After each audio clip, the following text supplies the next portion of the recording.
I'm Jacob, 34 male. I live in a city known for its skyline, a skyline I've had the privilege of contributing to as an architect.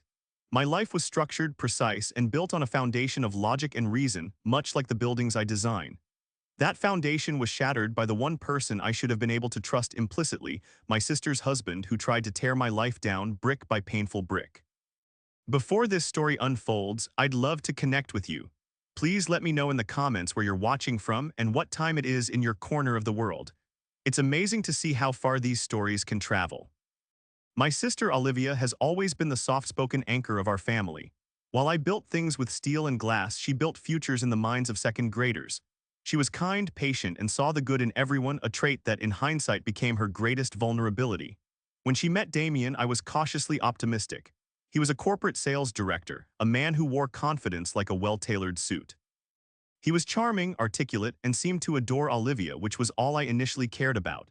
He had this way of commanding a room, of making everyone feel like they were part of an exclusive club just by being in his presence. At first, it seemed like a good thing. He brought Olivia out of her shell, encouraged her to be more assertive, and showered her with the kind of life I, as a moderately successful but far from wealthy architect, couldn't provide. Our parents passed away a few years ago, leaving just Olivia and me. We became each other's support system, a two-person team against the world. We had Sunday dinners, weekly phone calls, and an unspoken promise to always have each other's backs. When Damien entered the picture, that dynamic began to shift, slowly at first, then with an unnerving speed. The weekly calls became bi-weekly, then monthly. Sunday dinners were frequently canceled because Damien had a last-minute client meeting or an unavoidable networking event. I tried not to take it personally. Olivia was building a new life, a new family. It was natural for things to change. But there was something about Damien that always set my teeth on edge. It was the way his smile never quite reached his eyes, or how his compliments always felt like they had a hidden price tag. He'd praise a design of mine, but then subtly suggest how a more successful firm might have approached it. He'd call me his brother, but his tone always made it sound like a title he was begrudgingly bestowing upon a subordinate. The first major crack in the facade appeared about a year into their marriage. Olivia called me one night, her voice trembling. She said Damien had gotten angry over something trivial, her misplacing his favorite cufflinks. It wasn't just anger, she described it as a cold, cutting rage. He didn't yell, he just spoke to her in a low, menacing tone, telling her how her carelessness was a symptom of a larger incompetence, how she was lucky he was patient enough to deal with her.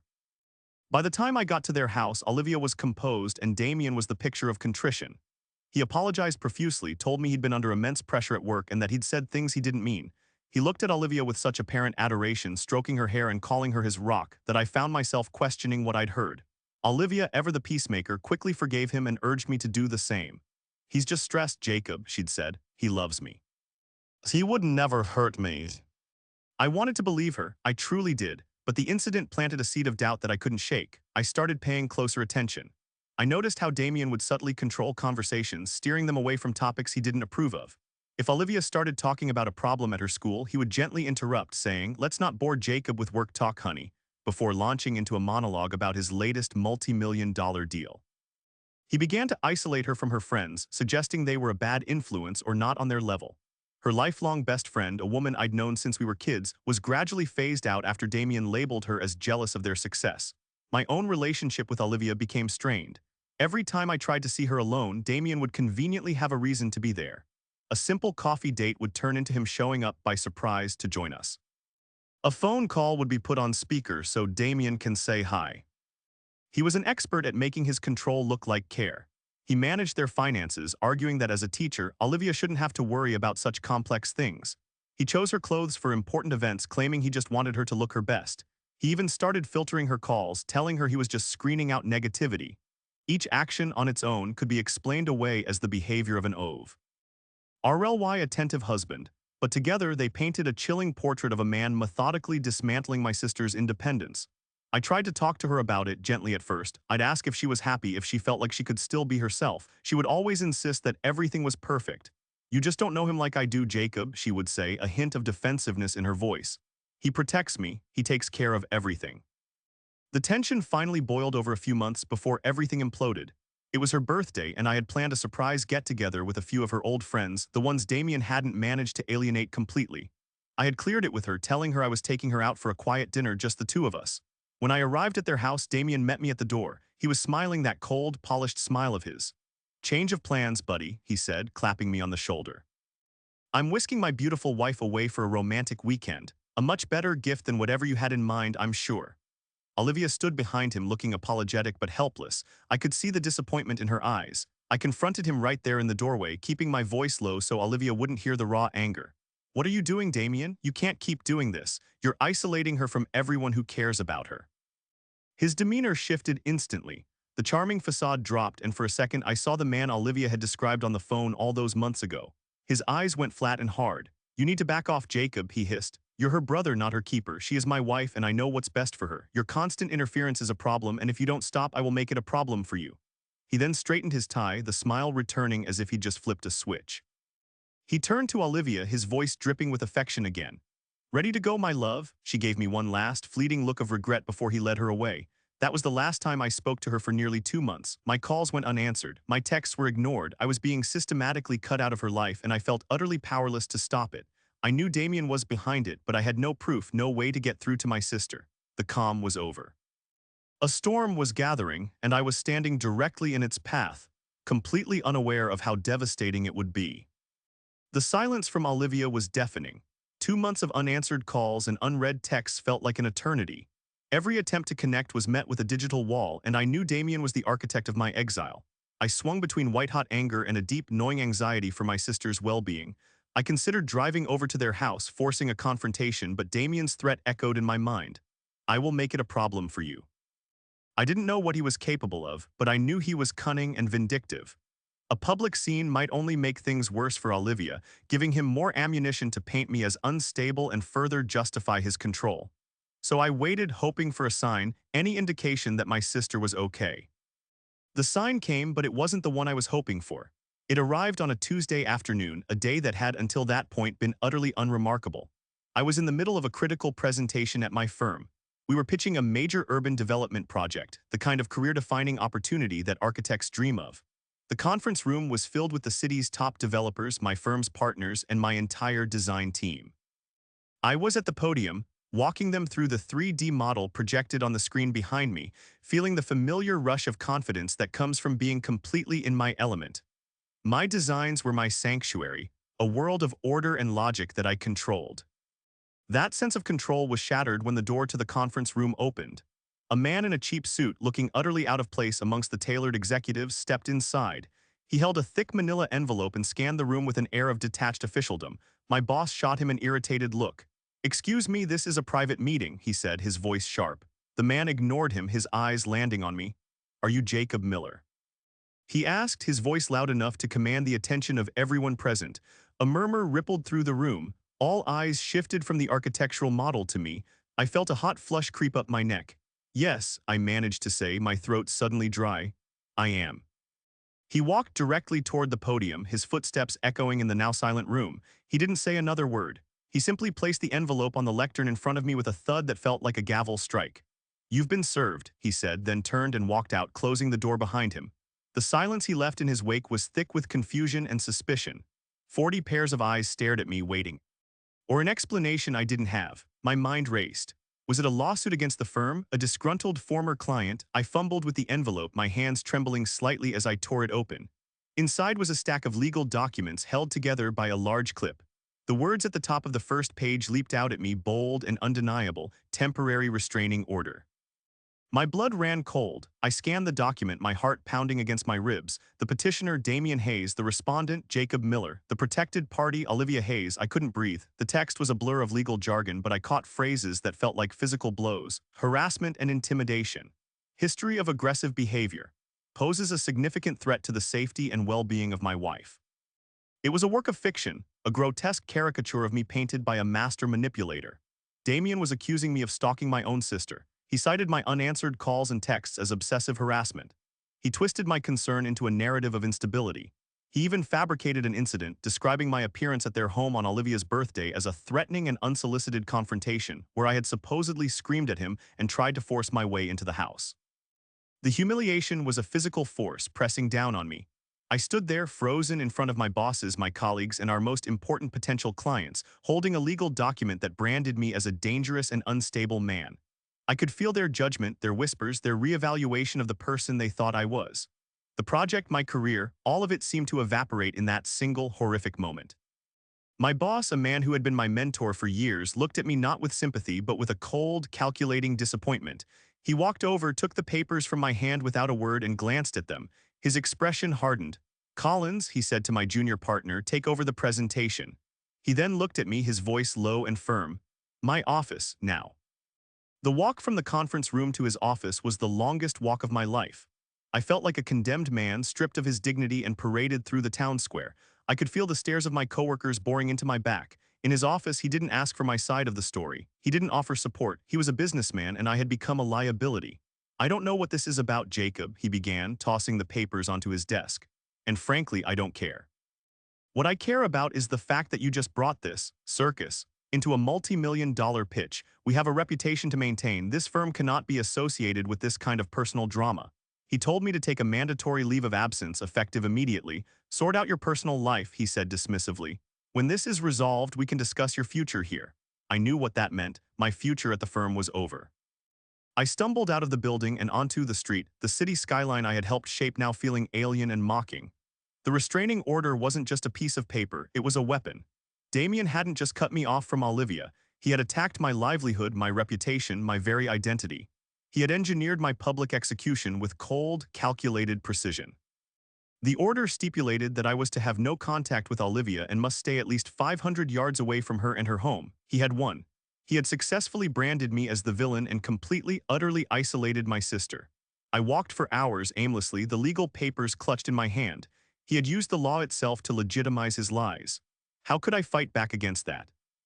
How could I prove my innocence when the one person who knew the truth was now legally forbidden from speaking to me?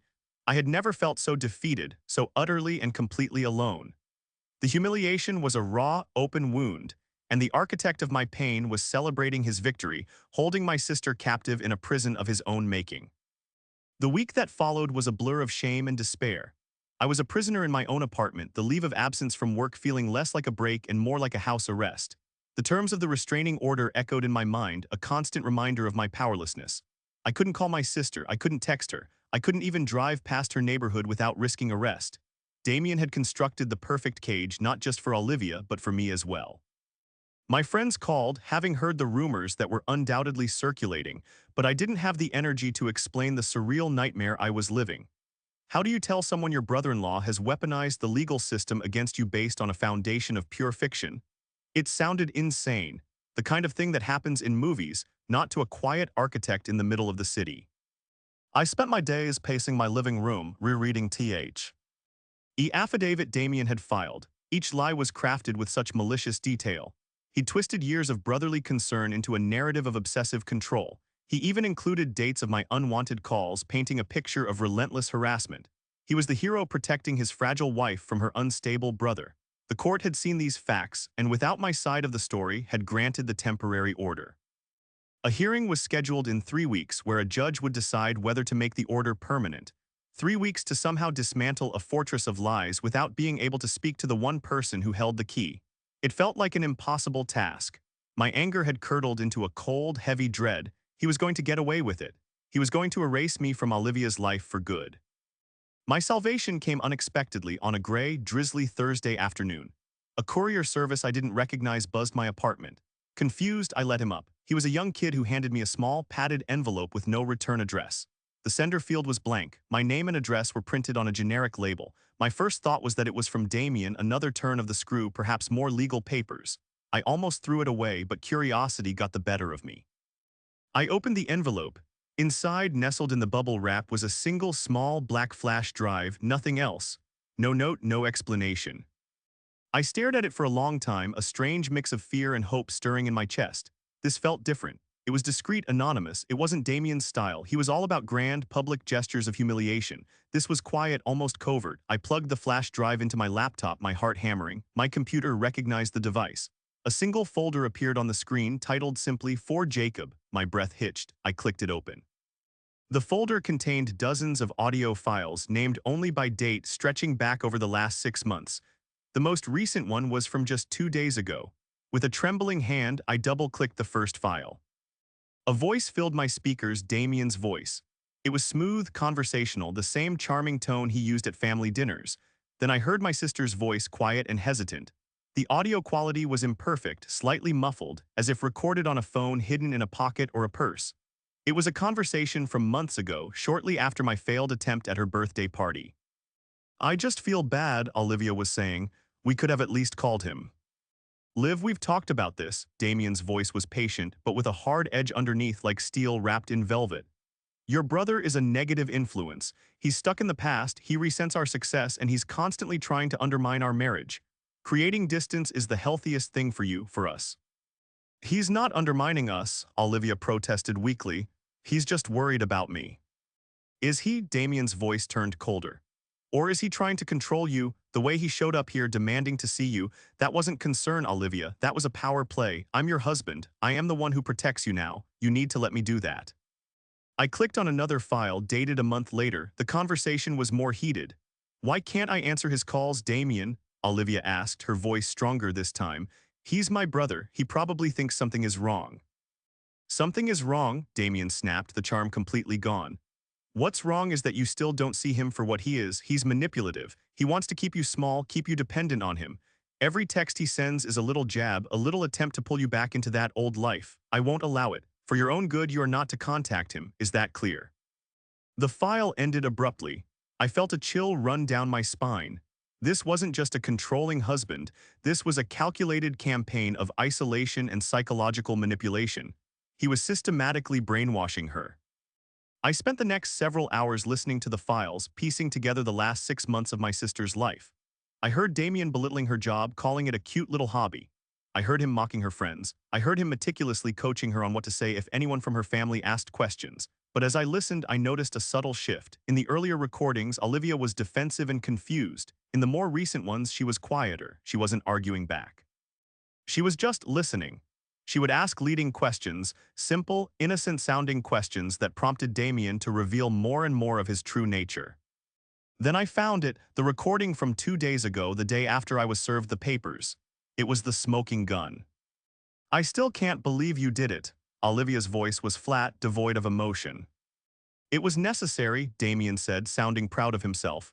"He wouldn't listen to reason, he wouldn't respect our boundaries. Now a judge has dared him to stay away. It's perfect. He can't harass you anymore." "But the things you wrote in that report, you said he threatened you. That never happened, Damien." There was a short pause, then Damien laughed. It was a low, ugly sound. "Of course it didn't happen, baby. It's called strategy. The legal system is a game and you have to play it to win. I couldn't just say he calls his sister too much. I had to give them something juicy. Fear for my wife's safety, that's the magic phrase. The judge eats that stuff up. It doesn't matter if it's true, it only matters if it's believed. And now it's on a court document, it's official. Your brother is officially a threat. He's gone, Olivia, for good. It's just you and me now." I leaned back in my chair, the headphones still pressed against my ears, and I let out a breath I didn't realize I'd been holding. It all became clear. Olivia hadn't been passive, she hadn't been broken. She had been fighting back in the only way she could, silently, secretly, gathering the evidence she needed. She had been playing the long game. This flash drive wasn't just a collection of audio files. It was a lifeline. It was my sister, reaching through the wall Damien had built between us, handing me the sledgehammer I needed to tear it down. The humiliation I had felt, the despair, it all receded, replaced by a surge of cold, clear determination.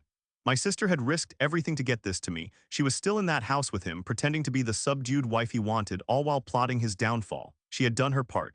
Now it was time for me to do mine.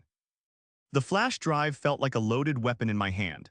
For the first time in weeks, the crushing weight of helplessness began to lift, replaced by a sharp, focused anger. Damien's voice, so full of arrogance and deceit, was now his greatest liability, captured in dozens of digital files. My first instinct was to storm over to the courthouse, find the judge, and play the recordings for the whole world to hear. But I knew that was the wrong move. Damien was right about one thing: the legal system was a game, and I couldn't afford to make a single mistake. Evidence obtained like this through secret recordings could be tricky. Depending on state law, it might not even be admissible in court. I needed a professional, someone who knew the rules of the game better than Damien did. The next morning, I found Sarah. Her website described her as a tenacious litigation attorney specializing in complex civil cases and high-conflict disputes. Her photo showed a woman in her mid-40s with sharp eyes and a no-nonsense expression. She was exactly what I needed. I booked a consultation and walked into her office with the flash drive and a copy of the restraining order. I laid out the entire story, from the subtle manipulations to the public humiliation at my firm. I watched her face carefully as I spoke, expecting skepticism. Instead, she just listened, her expression unreadable, occasionally jotting down a note. When I finished, I slid the flash drive across her polished mahogany desk. "This is everything," I said. "It's my sister's recordings of him. He admits everything. He admits he lied to the court."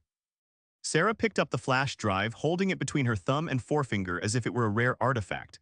"In our state," she said, her voice calm and measured, "we have one-party consent for recording conversations.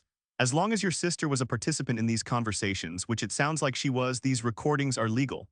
They are admissible." A wave of relief washed over me, so powerful it almost made me dizzy. "However," she continued, holding up a finger, "we don't just dump this on the judge's desk. That's amateur hour. We need to build a case around it. We need to dismantle Damien's narrative so thoroughly that by the time we introduce these recordings, they are merely the final nail in a coffin we've already built." For the next 2 weeks, Sarah's office became my new headquarters. She was a brilliant strategist, a legal architect who saw the case not just as a set of facts, but as a structure to be built and fortified. Our first step was to deconstruct Damien's affidavit lie by lie. "He's a salesman," Sarah said, tapping the document. "He's selling a story. Our job is to prove he's a fraudulent salesman peddling a defective product." We started with the obsessive calls and texts. Sarah had me pull all my phone records. They showed exactly what I'd claimed, a pattern of regular familial contact that dropped off to nothing 2 months ago, precisely when I said Damien began isolating Olivia. There was no escalation, no barrage of messages. The records directly contradicted his claim of harassment. Next, we tackled the centerpiece of his story, the fabricated confrontation on Olivia's birthday. Damien's affidavit was specific, claiming I had screamed obscenities and attempted to push past him. Into the house, it was a lie, but it was his word against mine. "We need a third party," Sarah said. "Did anyone see you, hear you?" I thought back. Their house was in a suburban neighborhood with houses close together. Their next-door neighbor, an elderly woman named Mrs. Gable, was often out gardening. It was a long shot, but I remembered seeing her tending to her roses that day. Sarah hired a private investigator, a discreet professional who went to speak with Mrs. Gable. The result was better than we could have hoped for. Mrs. Gable not only remembered the incident, but she also had a security camera on her front porch. The camera's angle wasn't perfect, but it captured the entire exchange at Damien's front door. The footage had no audio, but the visuals were damning. It showed me standing calmly, talking to Damien. There was no screaming, no pushing. It clearly showed Damien clapping me on the shoulder, smiling, and me walking away peacefully. It was irrefutable proof that his sworn statement was perjury. While the pie worked his magic, Sarah had me focus on the recordings. She hired a forensic audio expert to verify their authenticity and ensure they hadn't been tampered with. Then she and I spent hours listening to every file, transcribing the most critical parts. It was emotionally draining, hearing my sister's quiet suffering and Damien's relentless psychological abuse. But with each transcript, our case grew stronger. We organized them chronologically, creating a timeline of Damien's escalating control and deception. We highlighted key phrases. "Creating distance is the healthiest thing. I won't allow it. It doesn't matter if it's true." Sarah called this narrative evidence. "We are going to show the judge the man behind the mask," she explained. "We're not just going to say he lied, we're going to show why he lied. His motive wasn't protection, it was possession." Sarah also prepared a countersuit. We would be filing for the immediate dismissal of the restraining order and on top of that suing Damien for malicious prosecution, defamation, and abuse of process. "We're not playing defense, Jacob," she told me, her eyes glinting with a fierce light. "We are going on the offensive. He wanted to use the court as a weapon? Fine, we'll show him what it feels like to be on the receiving end." She also drafted subpoenas for his work emails and phone records around the time he filed the order, looking for any communication that might show his intent.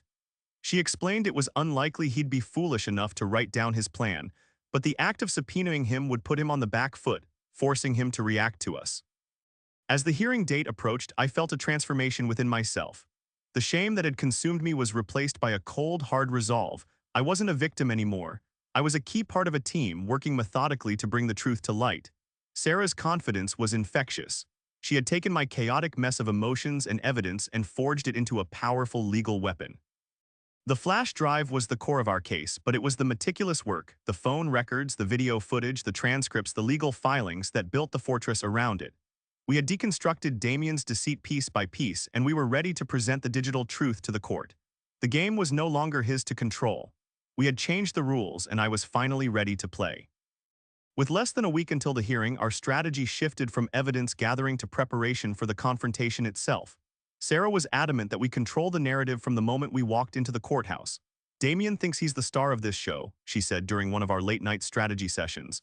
He's the hero husband, you're the villain. We need to flip the script so fast it gives him whiplash. Our counteroffensive was designed to do just that. It was a multi-pronged attack aimed at his credibility, his character, and his carefully constructed lies. First, we filed our response to his restraining order. It was a hefty document, a stark contrast to his flimsy two-page affidavit. In it, we systematically refuted every one of his claims, attaching our evidence as exhibits, my phone records showing normal contact, a sworn affidavit from Mrs. Gable detailing what she witnessed, and a still image from her security footage showing our calm exchange. Sarah's legal writing was a thing of beauty. It was sharp, precise, and devastating. She didn't just deny his allegations, she framed them as part of a malicious and calculated campaign of isolation and spousal control. We also officially filed our countersuit for malicious prosecution.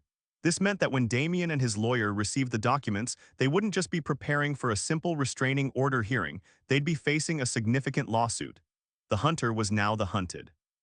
The next step was preparing me for the stand. Damien would almost certainly have his lawyer cross-examine me, trying to paint me as an overly emotional, meddling brother. Sarah and I spent hours role-playing the cross-examination. She was relentless, playing the part of Damien's lawyer, throwing every accusation at me she could think of. "Isn't it true you've always been jealous of your brother-in-law's success?" she'd ask, her tone dripping with insinuation. "Weren't you trying to break up their happy marriage?" My initial reactions were defensive and angry. "That's not true." I'd snap back. Sarah would stop me immediately. "No, that's what he wants," she'd say. "He wants you to be emotional. He wants the judge to see the unstable man he described. Your power is in your calm. You are an architect. You are logical, precise, and you deal in facts. You will be unshakable." We drilled it over and over. I learned to answer only the question asked, to respond with facts, not feelings. On the date in question, my phone records show I called my sister once. The security footage shows I did not raise my voice or act aggressively. I became a calm, credible witness in my own defense. Sarah also prepared me for what it would be like to see Olivia in court. "She will be sitting with him," Sarah warned. "She has to maintain her cover. She cannot look at you, she cannot smile at you, she cannot show any support. To the world, she will look like the victim he claims she is. You have to be ready for that. You cannot react. You have to trust the plan." This was the hardest part to stomach. Knowing that my sister, my co-conspirator in this, would be sitting with the enemy was a painful but necessary part of the strategy. Her safety depended on Damien believing he was in complete control right up until the end. The final piece of our pre-court strategy was the handling of the audio recordings. Sarah decided we wouldn't submit them as initial evidence. This was our ace in the hole, and she intended to play it with maximum dramatic effect. "We are going to let him build his own gallows," she explained. "We will let him take the stand. We will let him repeat his lies under oath. We will let him commit perjury in front of the judge. And only then, when his credibility is completely destroyed by his own words, will we introduce the recordings." Her plan was to use the recordings not just as evidence, but as a trap. She would cross-examine Damien, leading him down a path where his lies would become more and more elaborate, boxing him into a corner from which there was no escape. 2 days before the hearing, Damien was served with our response and the countersuit. Sarah had arranged for him to be served at his office just as he had done to me. I wasn't there to see it, but I could imagine the shock on his face, his carefully controlled world suddenly spinning off its axis. That evening, I got a text from an unknown number. It was a single character, a period, nothing more. I knew instantly it was from Olivia. It was a signal. She knew I had received the package. She knew the plan was in motion. It was her way of saying, "I'm still here, I'm with you." I deleted the message immediately, but the feeling of connection, of solidarity, was a powerful balm to my frayed nerves. The night before the court date, I couldn't sleep. I laid out my best suit, the one I would have worn for a major client presentation. In a way, this was the most important presentation of my life. I wasn't pitching a building, I was pitching the truth. I went over Sarah's instructions in my mind, rehearsing my calm, factual demeanor. I thought about Olivia sitting in that house with a monster, playing the part of the dutiful wife while secretly orchestrating his demise. Her courage gave me strength. Damien had tried to humiliate me, to break me, to erase me. He thought he had succeeded. He was about to walk into a courtroom expecting a final, easy victory. He had no idea he was walking into a perfectly designed trap. The stage was set, the players were in position, and I was ready for the reckoning. The counteroffensive was complete. All that was left was the final confrontation. The courtroom was smaller and more mundane than I had imagined. It wasn't a grand hall of justice from a movie. It was a simple, functional room with beige walls and worn wooden benches. But the tension in the air was palpable. I sat beside Sarah at our table, my hands resting calmly on my lap just as we'd practiced. Across the room sat Damien and his lawyer. And next to Damien, looking straight ahead with a blank expression, was Olivia. She looked pale and thin. Seeing her there so close yet so far was like a punch to the gut. I had to physically restrain myself from reaching out to her. I held on to Sarah's words, "Trust the plan, do not react." The judge, a stern-faced woman named Judge Miller, a coincidence that gave me a flicker of hope, called the hearing to order. Damien's lawyer went first, presenting his case to make the restraining order permanent. He painted a picture of Damien as a concerned husband, forced to take drastic measures to protect his wife from her unstable and increasingly obsessive brother. He presented my phone logs as evidence of harassment, conveniently omitting the fact that the calls stopped weeks ago. He portrayed the birthday incident as the terrifying climax of my supposed campaign of intimidation. Then Damien took the stand. He was the picture of confidence and sincerity. Dressed in an expensive suit, he spoke in a calm, sorrowful tone, as if filing the order was the hardest thing he'd ever had to do. He looked the judge in the eye and lied with breathtaking ease. "I love my wife, Your Honor," he said, his voice thick with false emotion. And her brother, Jacob, he couldn't accept that she had a new man in her life. The calls, the constant texts, it was overwhelming for her. When he showed up at our home, screaming, trying to get in, that was the last straw. I feared for her safety. He was a phenomenal actor. If I hadn't known the truth, I might have believed him myself. It was Sarah's turn to cross-examine. She approached him not with aggression but with a quiet, almost curious demeanor. "Mr. Hayes," she began gently, "you stated that my client, Mr. Miller, was screaming at you on your doorstep. Is that correct?"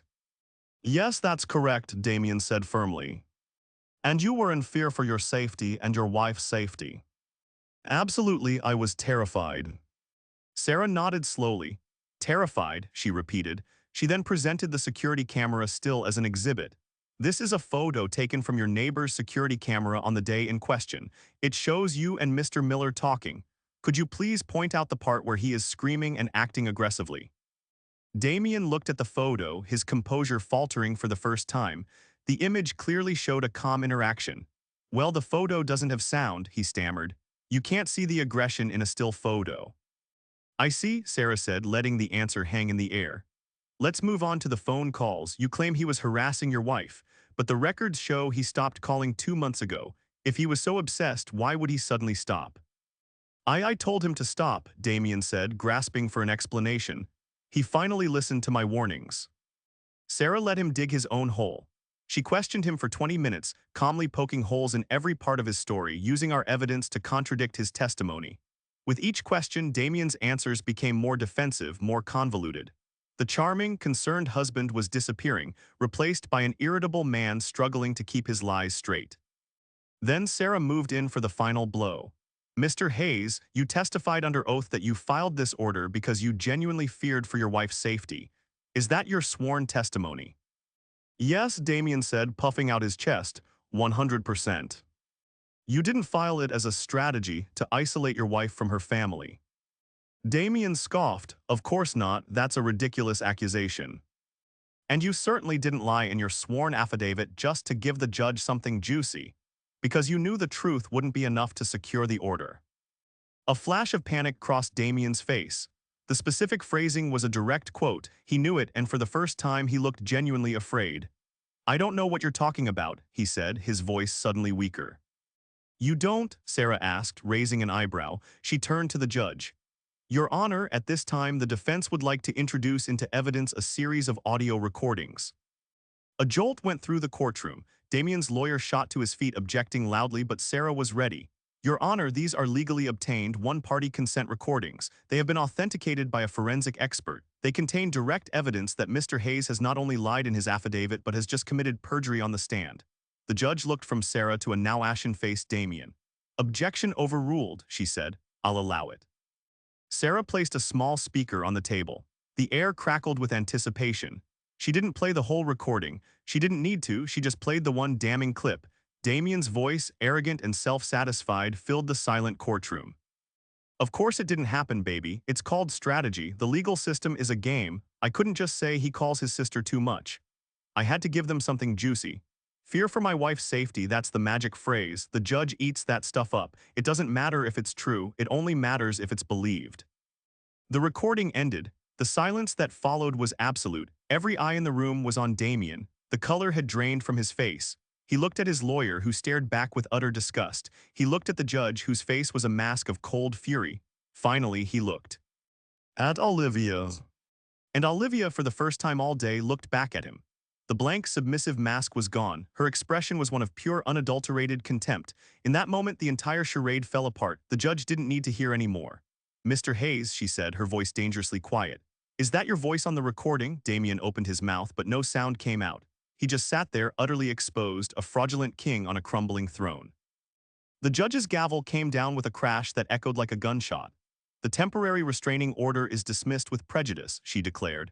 "Furthermore, based on the evidence presented, I am referring this matter to the district attorney's office for investigation into perjury and filing a false report."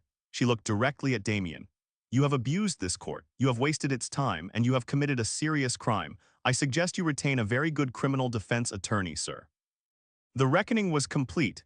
Damien sat frozen on the witness stand, a man publicly and professionally executed by his own words. Justice hadn't just been served, it had been delivered with surgical precision. As the judge concluded the hearing, a stunned silence hung over the courtroom. Damien was escorted from the witness stand, his face a mixture of shock and disbelief. He looked like a man who had just watched his entire world burn to the ground, utterly unable to comprehend that he was the one who had lit the match. He didn't even look at Olivia as he was led away by his lawyer, who was already speaking in hushed, urgent tones about the impending criminal charges. For the first time in years, the space around my sister was free of his suffocating presence. As soon as they were gone, Olivia turned to me. The courtroom was still full of murmuring spectators, but in that moment it felt like we were the only two people in the world. The careful, neutral mask she had worn for weeks finally crumbled, and her eyes filled with tears. I crossed the space between us in 2 strides and wrapped her in a hug. She clung to me, sobbing quietly into my shoulder, releasing months of fear, tension, and silent rebellion. "I'm so sorry, Jacob," she whispered. "I'm so sorry for what he put you through." I just held her tighter. "You have nothing to be sorry for," I said, my own voice thick with emotion. "You were brilliant, you saved yourself, and you saved me." Leaving the courthouse felt like stepping out of a long, dark tunnel into the bright sunlight. Sarah met us outside, a rare, genuine smile on her face. "The DA's office will be in touch," she told us. "Damien is in a world of trouble. Perjury is a felony. He's looking at potential jail time, not to mention a permanent mark on his record. His career as a trusted corporate director is over." She also assured us that our civil suit for malicious prosecution was now a slam dunk. The damages he would have to pay would be substantial, more than enough to cover my legal fees and the lost income from my forced leave of absence. Justice had a price, and Damien was about to receive the bill. The days that followed were a whirlwind of change. Olivia filed for divorce immediately. With the court recordings and the pending criminal charges, Damien had no leverage. His attempts to fight the proceedings were laughably weak. He was forced to move out of their house, and the assets were divided. Olivia, free from his control, began to blossom. It was like watching a flower that had been deprived of sunlight finally turn toward the warmth. She reconnected with her old friends, the ones Damien had forced out of her life. She started laughing again, a sound I realized I hadn't truly heard in years.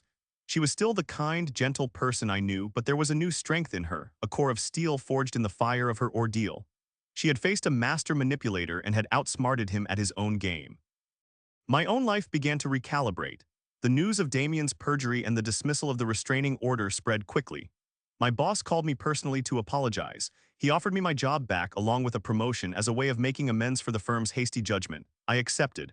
Walking back into that office, the place of my greatest humiliation, felt like a victory lap. My colleagues, who had once looked at me with suspicion, now treated me with a newfound respect.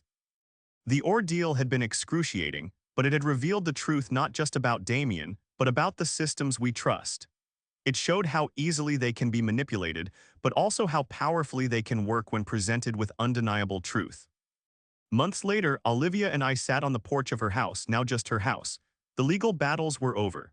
Damien had pleaded guilty to perjury to avoid a more serious sentence, receiving probation and a hefty fine. Our civil suit had settled out of court for a significant sum. He was a disgraced man, his reputation intact. We watched the sunset, a comfortable silence between us. "You know," Olivia said quietly, "for the longest time I thought being strong meant arguing back, fighting every battle out loud." She looked at me, her eyes clear and steady. "But sometimes strength is being quiet. It's watching and listening and waiting for the right moment to act." She was right. Her silent rebellion had been more powerful than any shouting match. She had used her perceived weakness as her greatest weapon. Damien had underestimated her, and that was his fatal mistake. He saw a quiet schoolteacher, not the intelligent, resilient woman who was meticulously documenting his downfall. The flash drive she had so bravely passed to me was more than just evidence, it was a testament to her strength. Our family had been fractured, our lives upended, but we had emerged from the wreckage stronger. We were rebuilding, not on the flawed foundation of the past, but on a new one cemented by trust, resilience, and the unbreakable bond between a brother and a sister. The storm had passed and a new dawn was breaking. And for the first time in a very long time, we were free to face it together.